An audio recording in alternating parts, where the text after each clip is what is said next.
Hey everyone, how's it going? BigLT here, DJ Let's Player BigLT Radio. I am doing something different for top 10 this time because I tried uploading a video of an edited top 10 video and it got blocked worldwide. So I'm going to have to do it this way, and hopefully this will be a lot better for you guys because then you'll hear my actual opinions, why I put this specific thing in my list or in position. But anyway, this is my top 10 animes 2021 remaster. This is kind of my anime shows that I've been watching, and not all in like 2021, but this is like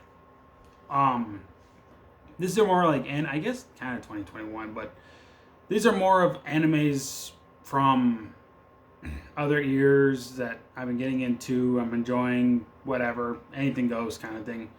So yeah, let's begin, shall we? Number 10 is Yu Yu Hakusho, and I'm gonna be honest, I actually got all 4 seasons now on my Xbox, since the Microsoft Store on there has all 4 seasons. I've only watched the first two, to be honest, and I'm really enjoying it. Uh, the thing is, when I was growing up in high school, I saw this anime on Cartoon Network, and I really loved it. After they took it off, I've always remembered it from time to time. The only reason why I remember it from not being able to see it for years was Yusuke's spirit gun. That was the only thing I always remembered, was the spirit gun. And then years ago, they made the anime, the first season, free. I got me and my friend Scotty Boy Rules, of course. We got the anime, at least the first season, for free because I told him about it. He was pretty interested in getting it too. And then earlier this month, I actually got the other 3 seasons because they were on sale and I wanted to get them before they went off sale. Thankfully, I only had 2 days to do that before it was going to be off sale, but I was happy with it. So I managed to watch everything up until the finals of the Dark Tournament, which is at the end of season 2. By the time I watch season 3, I'll know the finals will officially have kicked off. Well, I mean, they have officially kicked off where I am, but more or less, it's just basically, it would be the part where they're wrapping up everything, so to speak. So yeah, number 10, Yu Yu Hakusho. Really enjoying the anime. Number 9 is Sword Art Online. The reason why I like Sword Art Online is because my friends have been talking about it a few times, and I got into watching it, and I realized, oh, it's an anime about a video game, a virtual reality video game. That's kind of cool. And I kind of got into it for a while. I'm still trying to watch more of it as I go. Favorite characters in there involve Asuna, who doesn't love Asuna, and Silica. And I know a lot of people ship Asuna and Kirito, but then the anime does that too. They make sure that you know that they're a couple. I really like the anime in general. I tried playing some of the games, but I'm having a hard time playing the games as much as that sounds. Technically, I own two. One of them's kind of a crossover game, I think. They're both on PlayStation, that I own them on. I know the one is called Hollow Fragment. The other one, I can't remember off the top of my head, but it's supposed to be a crossover of this anime. Asuna has blue hair, which I guess is something she gets in another season or another series of Sword Art Online that I haven't seen yet. Considering, as far as I've gotten in Sword Art Online in the anime, was Yui, that Asuna and Kirito have adopted as their daughter. She dies. They managed to save her heart, and I guess that's as far as I got. So I'm still trying to watch more of that. Really enjoy it. Really enjoy it. It's kind of this whole thing about the game. It's like life or death. If you die in the game, you die in real life. So yeah, there's that. Number 8 is Nekopara. Also, if you're wondering why I'm looking over here, I'm trying to keep an eye on my list here. But yeah, number 8, Nekopara. My friend in Northern Ireland, he started getting me into Nekopara, but it was a visual novel that he got me into. And I know what you're saying. Well, wait a minute. If it's a visual novel, why are you counting it as an anime? There is an anime. It's a 1-season anime. And if you live in America, they have an English version of it. Whereas the visual novel is all Japanese, but you can play the subtitles in English, Japanese, or Chinese. Which, if you play it on the PlayStation 4, you get trophies for those. So that's pretty cool that visual novels got trophies. But yeah, so Negopara, it's about 6 cat girls who are owned by this family. Two of them, named Chocolate and Vanilla, they live with the brother of the family, who works at a bake shop. I can't say the name of the bake shop because I think it's in French or something, and I don't want to butcher it. Um, so they did a little flashback from like volume one, so to speak, the beginning of volume one, where Chocolate and Vanilla are hiding in the moving boxes, and Chocolate's knees basically burst out of the box when Cashow, or whatever, however you pronounce his name, said he's going to take him back because I'm sure he made a mistake, and you let him live with him and everything. Yeah, I really like it. There's the other 4 cat girls I'll mention are Azuki, Coconut, Cinnamon, and Maple. So, and then the sister owns the cat girls. What's her name? It's on the tip of my tongue. Shiguri. She's the one that officially owns the cat girls, but Chocolate and Vanilla live with her brother at the bake shop, and even then, so the 6 cat girls work at the bake shop with the brother. So he bakes the goodies. They tend to like the register the customers and everything, and it works out pretty well. If you like cats,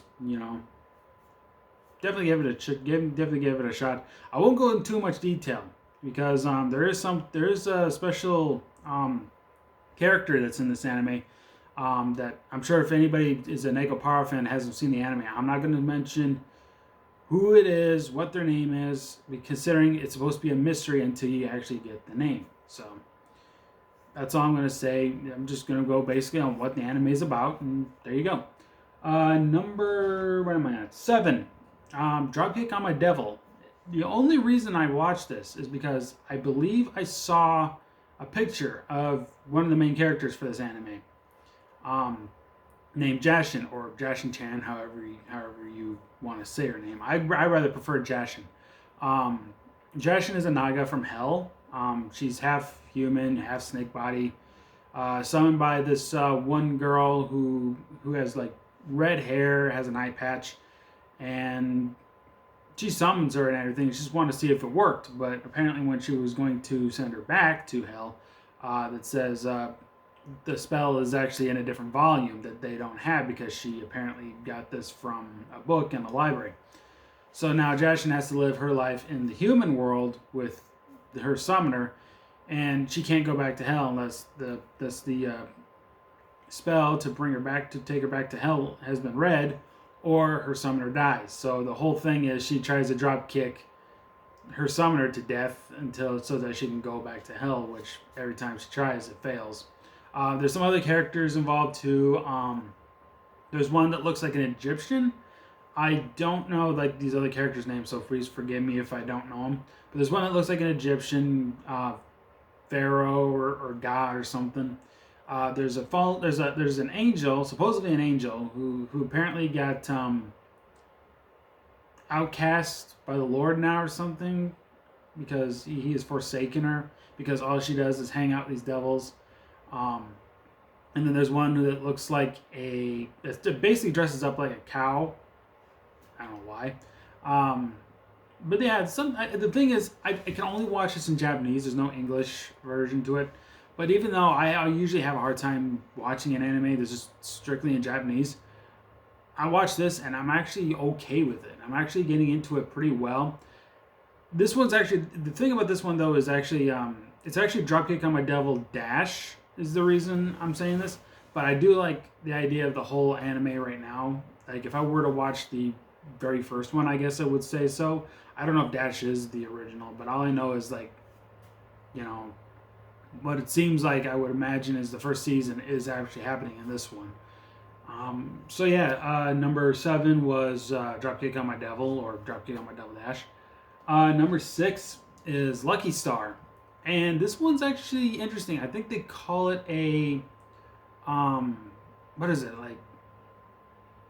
It's something. It's basically about lifestyle, I guess, like certain lifestyles. They go on to certain topics and things. I don't know if most people have questions about, at least over in Japan.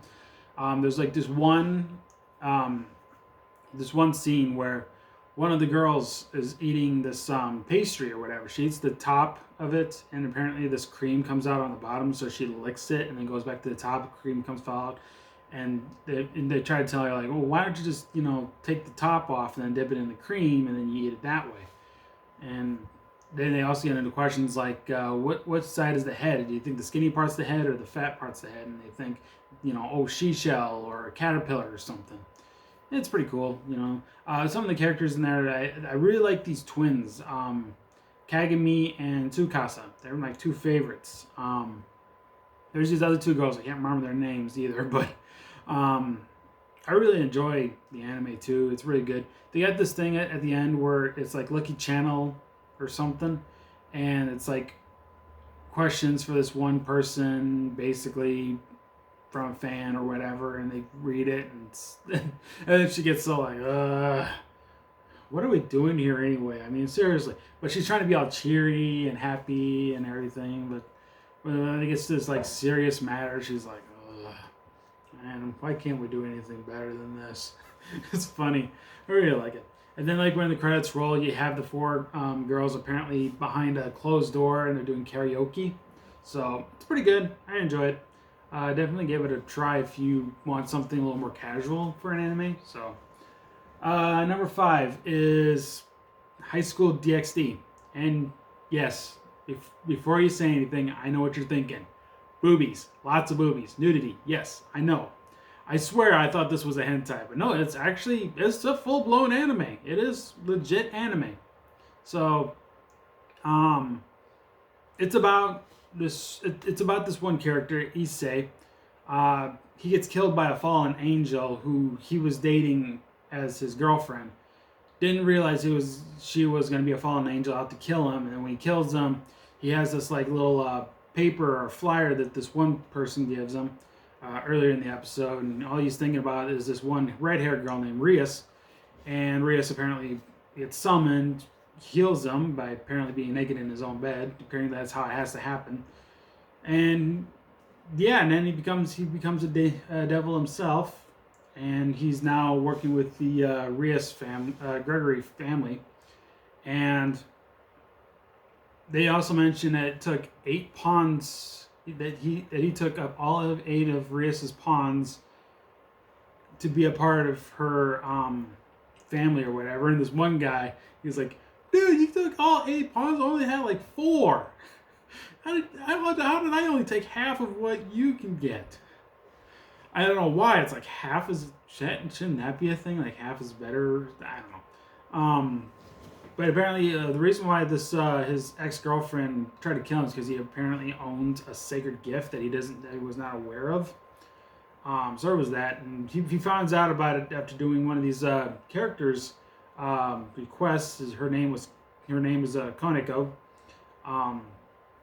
He takes on her quest for her because she's got her hands full or something, and goes to this one guy. He's talking about certain comics and whatnot, and he gets into a fight with a fallen angel somewhere, and I think this is when he realizes he has this sacred gift, but it hasn't been fully activated. It gets fully activated later in the episode, and then you come across a sister of all things. Her name is Azia, and she's working at a church, only for later on to be killed because the fallen angels want her sacred gift, which is for healing. So they kill her to do it, and Issei wants to bring her back. So Rias basically brings her back, but as a demon now. And at the end of the episode, she tries to pray to the Lord to forgive her, and apparently hurts her head in the process. I don't know how. I guess powers of God. And there's another character too. Akano, she's actually the queen for Rias's family. And then Koneko is... Oh, what is Koneko? Koneko is the rook, if I remember right. And then this is one guy, I don't remember his name. I believe he's the knight. And Azia, when she was brought back to life to be part of Rias's devil thing, she becomes the bishop, which I actually was like, that actually makes sense that she's the bishop. because I just feel like that's right. And yeah, apparently all the devils are named after chess pieces. I think there's a part where the fallen angels say, "Ooh, you have your whole army based on chess pieces. Ooh, fancy." But apparently the rest of the, as I mentioned, this one guy from a different family house only took like 4 pawn pieces, where Ise took all 8, um, because he's just that powerful or something. So, but I don't know. Yeah, there's a lot of nudity involved too. But I mean, hey, if you're interested in it, go watch it. I don't care. Number 4, Arya, the Scarlet Ammo. I actually don't remember why I got into this.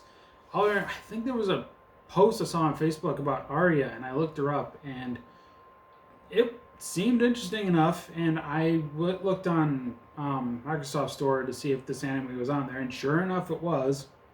But the sad thing is, I bought it beginning of this month. It wasn't on sale. Middle of the month, it gets on sale. Should have waited, but yeah, I really like it. It's basically something about a Butang high school where all the students and teachers are equipped with guns, weapons, swords, you name it. They will carry it. And I'm thinking to myself, like, isn't this how school shootings happen? I'm just saying. But yeah, there's apparently a part where Arya is in the class and she's actually shooting her guns off because everybody's thinking this one guy and her are dating and everything, and she's telling to shut it and everything. She's a tsundere of sorts, and I think there was an anime I brought up earlier that tsundere. Isn't there? Yeah, the Lucky Star, Kagami's a tsundere too. There's gonna be one more tsundere coming up after this too, so. Other than that, I think Nekopara's, well, maybe, I don't know if, Azuki is a tsundere or not, and I don't think Jashin's a tsundere either, but, I mean, I could see,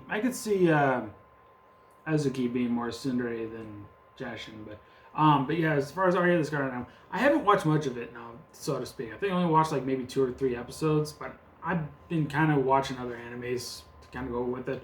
But regardless, even with the 2 or 3 episodes I've watched of this, I actually really enjoy it. I like the theme song for this first season. There's also another one. There's like a sequel to it. It's called Arya the Scarlet Animal AA. It has a different character involved, but Arya's still in it, and even though I haven't yet watched anything from there yet, I'm kind of watching the first one before I watch the sequel. But regardless, I actually really do like Arya the Scarlet Ammo as much as I watched like the first 2 or 3 episodes. I should really get back to watching that again, but yeah, it's really good. Number 3, Toradora. This is the other one I was talking about that has a tsundere, and her name is Aisaka. My friend and I, my friend of course being in Northern Ireland, we adore Aisaka to the fullest. Not even kidding. She starts off aggressive and, she knocks out Ryuji in one hit, one punch, which was funny. And she's like, and he's like 2 times bigger than she is at least, or something like that, and just uppercuts him, like knocks him out and everything. It was like amazing. And as the show advances, Aisaka becomes a little more gentler and a little more cutesy and everything. She's not a tsundere. Her feelings are starting to go more towards Ryuji than the other character. Sorry if that's a spoiler there for you if you haven't watched it yet. I'm sorry. There's also there's times where you there go to certain things, and Ryuji and Aisaka are trying to get these other two to notice them. For Ryuji, it's a girl named Minori, and then for Aisaka, it's this one other guy.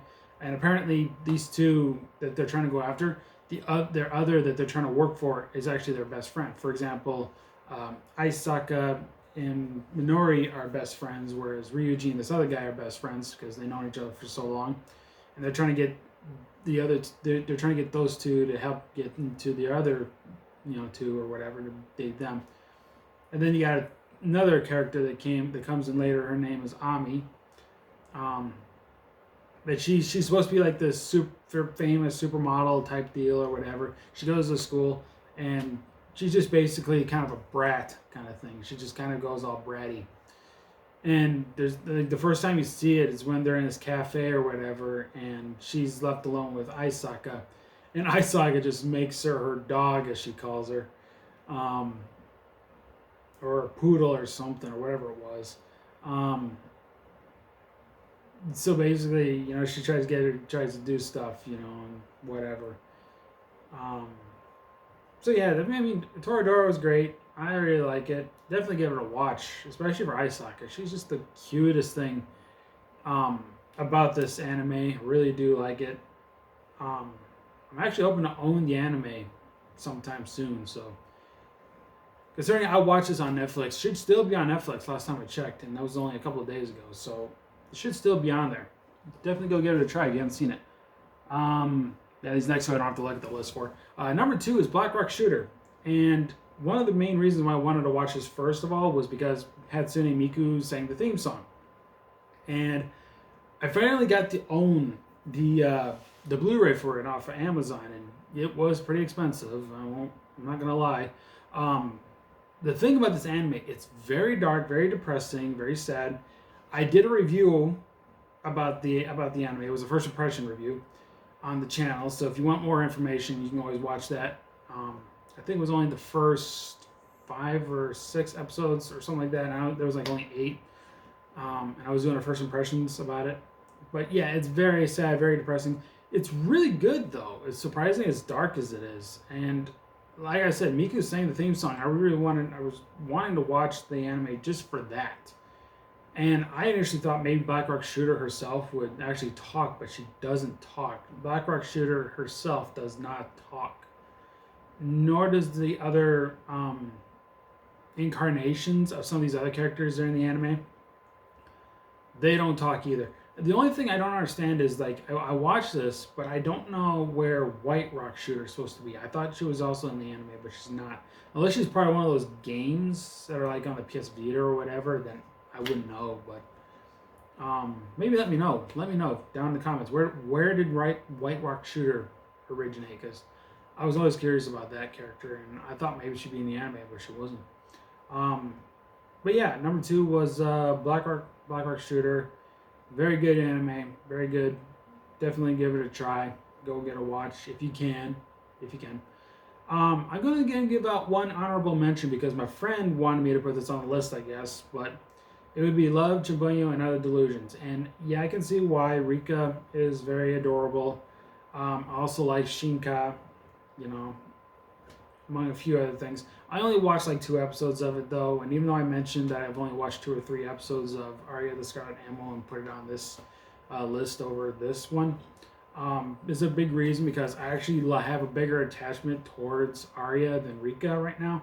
And not only that, but I've got too many animes I'm watching right now, so I'm currently watching Arya the Scarlet Ammo and enjoying that right now, so that's kind of the reason why Love, Chihuahua, and Other Delusions did not make it on this list. I'm also going to bring up 2 other ones that were on my original list. Pokemon and Digimon. There's a reason why I didn't put it on the list. Is because it just seemed like too easy. I wanted to give some of these newer ones I've been watching some time in the list, so to speak. So if you're wondering why those were on the list, there you go. Digimon, though, of course, it's kind of like I haven't watched everything Digimon has to offer yet, and with Ghost Game being a thing, I really want to watch that when I get a chance. But there's that, and then with Pokemon, it's pretty self-explanatory. I mean, I've watched Pokemon up to like, I don't know, like we're on the 4th gen stuff or whatever, and yeah, I mean, I need to catch up on 5th gen, 6th gen, 7th gen, and 8th gen. So I'm kind of halfway, kind of not, but there's that. But anyway, now is a time to bring up number 1, and number 1 is, No Game No Life. Actually, both No Game No Life and No Game No Life Zero. I'm putting both the anime and the movie into as number 1 because I love both Shuvi and Shiro, and all the other characters that are in between, so to speak. Considering I learned about Shuvi and Shiro is that Shiro is a reincarnation of Shuvi, as well as Shiro's brother is reincarnated of what Shuvi's husband is, I guess. Or I don't remember his name because I've only watched the movie once, but there was that, so to speak. And I like and again, just like Sword Art Online, I like the idea when an anime is based on some type of game. The only difference about this is like the world, it's basically everything between arguments and whatnot. Everything's based on a game. So if you're betting something, you have to bet something of equal value, so to speak. So like near the end of the season 1, there's a part where Shiro and her brother, they bet their race and their land against the war beasts, because apparently they wanted like these cute furry girls and everything. And they do this by selling and buying an actual virtual video game, and they win. That Shiro and her brother win, so they got all the land that the war beasts are part of. So now they got this bigger thing. The only problem is that's where the anime ends, and it's like, well, I would have liked to know what happens after that. But apparently this anime was made back around like 2014 or something, and they never brought it back, which kind of sucks because I was really enjoying it, especially since there were only like 12 episodes. So that's kind of a downside. Was like, I wish there was more to it. It's really good. Characters were great too. Another one of the characters I'm starting to really like is Jabril.